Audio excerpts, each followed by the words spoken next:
Retirement के बाद ब्रजभूषण जी उर्फ पंडित जी के साथ कुछ उल्टा ही हो गया। जहां लोग आमतौर पर रिटायरमेंट के बाद समय काटने के लिए वो सारे काम करने लगते हैं जिनसे जिंदगी भर वो बचते रहे थे, जैसे कि सुबह शाम घूमने जाना, आस पड़ोस में दोस्त बनाना, पौधों में पानी डालना वगैरह वगैरह। लेकिन पंडित जी का हाल कुछ उल्टा ही था। उनके पास उनका गीता ज्ञान का ब्लॉग था, जिसके जरिए उन्होंने जाने कितने लोगों से दोस्ती कर ली थी। उनकी कंप्यूटर स्क्रीन की एक छोटी सी खिड़की थी जिससे वे सारी दुनिया को देख सकते थे, अपनी बातें कह सकते थे, दूसरों की सुन सकते थे। इस एज में अपना सीखा दूसरों को बांटने की और दूसरों से सीखने की उनकी भूख ही पंडित जी को कभी पता नहीं चलने देती थी कि अब धीरे धीरे बुढ़ापा उनकी हड्डियों पर हावी हो रहा है। जिंदगी धीरे धीरे रेत की तरह मुट्ठी से फिसल रही थी। नमस्कार दोस्तों, आप सुन रहे हैं गीता ज्ञान। और अब आगे की बात। रोज जाने कितने लोग ईमेल के जरिए पंडित जी से अपनी जिंदगी की परेशानियों का हल मांगते, और पंडित जी अपने गीता ज्ञान से हर बार कोई ना कोई ऐसा हीरा निकाल ही लाते थे जो अंधेरी रात जैसी मुश्किल में भी उजाले की किरण बिखेर देता। लेकिन कई बार दूर के लोगों को समझाना आसान होता है, अपने आसपास के लोगों को बिल्कुल नहीं, क्योंकि तब आप भी उनके दुख में दुखी होते हैं और तब उनके साथ आपको खुद को भी समझना होता है, जो कि दुनिया का सबसे मुश्किल काम है। पंडित जी भी कल रात से ऐसे ही एक डिलेमा में फंसे हैं। उनके बहुत खास दोस्त रविकांत दुख की नदी में डूब रहे हैं और पंडित जी को समझ नहीं आ रहा है कि कैसे अपने दोस्त को डूबने से बचाएं। क्या कहें ऐसा कि उनके मन को हिम्मत मिले। कहने जाते भी हैं तो अपना ही गला रुआंसा हो जाता है। रह रह कर बस पुराने वक्त की यादें आंखों के आगे आ जाती हैं। यादें जिनमें वे खुद हैं, उनकी पत्नी है, रविकांत हैं और रविकांत की पत्नी रश्मि है, जो कल अचानक से उनके दोस्त को अलविदा कहकर अनंत की यात्रा पर निकल गई हैं और पीछे छोड़ गई हैं उनके दोस्त को, जिसके बारे में तमाम मित्र मंडली मजाक बनाती थी कि वो तो किसी के सपने में भी बिना रश्मि के नहीं जाता। रश्मि और रविकांत की कहानी याद करके पंडित जी बार बार भावुक हो जाते हैं। कुछ 40 बरस पहले नई नई शादी करके ये दोनों इस मोहल्ले में किराए का मकान लेकर रहने आए थे। दोनों ही बैंक में काम करते थे और कुछ काम की व्यस्तता तो कुछ नए होने के संकोच के कारण मोहल्ले के कम ही लोगों से उनकी जान पहचान हो पाई थी। पंडित जी के दोनों बेटे तब बहुत छोटे थे और रविकांत से पहले उनकी दोस्ती उन दोनों से हुई थी। शायद इसका कारण रविकांत का बच्चों से बहुत प्रेम करना रहा हो। धीरे धीरे बच्चों की ये दोस्ती उनके माँ बाप तक पहुंची और ये चारों भी आपस में बहुत अच्छे दोस्त बन गए।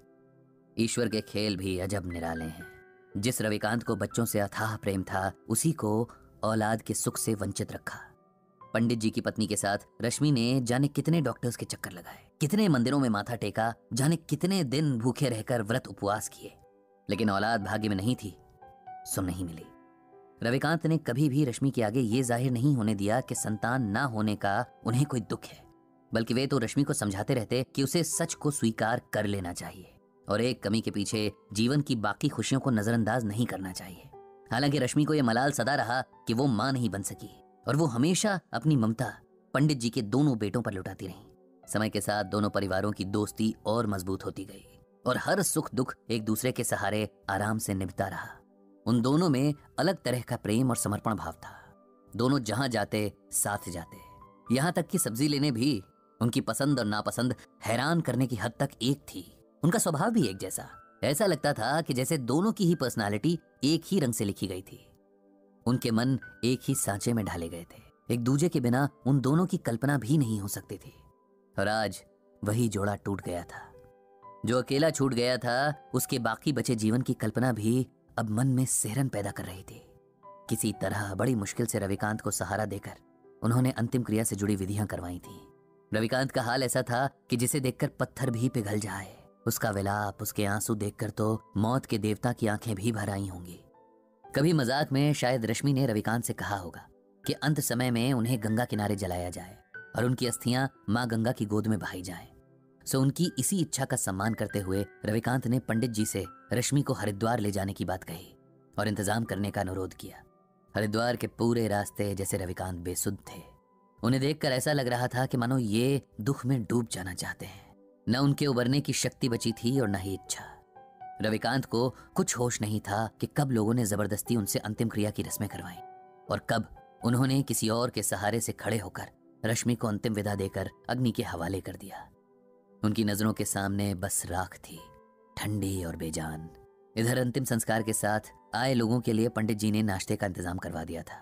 सब उधर बिजी थे और रविकांत अकेले एक बेंच पर बैठे जाने दुख के कितने गहरे समंदर में डूबे जा रहे थे।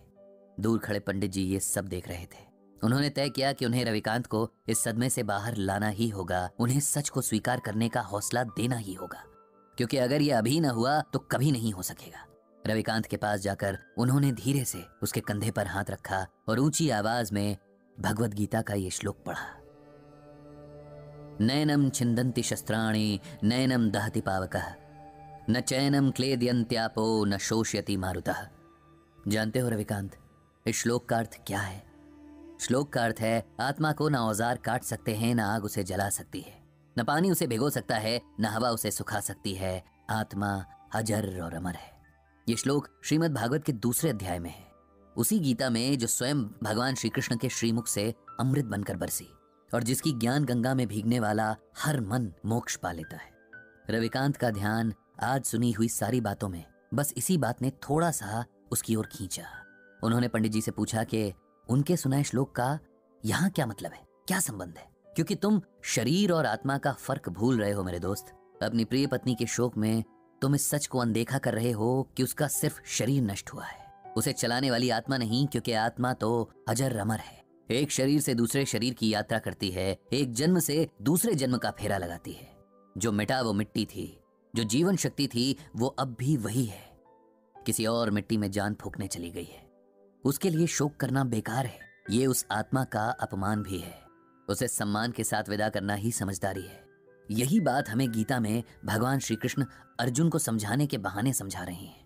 हमारे मोह माया के बंधन हमें सच्चे लगते हैं, लेकिन सच सिर्फ एक है, और ये वही सच है जिसे भगवान श्री कृष्ण ने अर्जुन को बताया है कि आत्मा अजर और अमर है। इसीलिए शरीर के प्रति प्रेम रखना व्यर्थ है। तुम्हारी रश्मि की देह का साथ तुम्हारे साथ बस यहीं तक का था।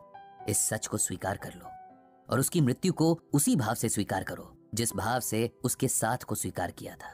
माता पिता, बेटा बेटी, पति पत्नी, ये सब रिश्ते देह से जुड़े हैं।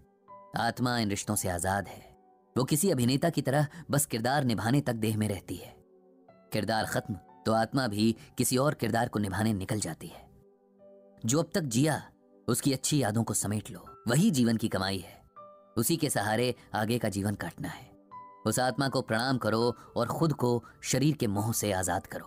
पंडित जी की इन बातों को सुनकर और भगवद गीता के श्लोक की व्याख्या सुनकर रविकांत के मन को ऐसी हिम्मत मिली जैसे किसी डूबते हुए को किसी मजबूत हाथ का सहारा मिल गया हो। जीवन के लिखे को स्वीकार करने की प्रेरणा ने जैसे उसके डगमगाते कदमों में ताकत भर दी थी। उसने तय किया कि अपनी मर चुकी पत्नी की यादों को सम्मान देते हुए अब उसकी मृत्यु की सच्चाई को भी सम्मान देगा और साथ ही और भी गहराई से श्रीमद् भगवद गीता के ज्ञान को समझेगा। इधर खुद पंडित जी का मन भी अब शांत हो गया था। उन्होंने मन ही मन श्रीमद् भगवद गीता और भगवान श्री कृष्ण को प्रणाम किया। उनको धन्यवाद दिया कि उन्होंने गीता के रूप में मनुष्य के लिए हर मुश्किल परिस्थिति का हल पहले से ही बता दिया है, बस उसे ढूंढने और समझने की जरूरत।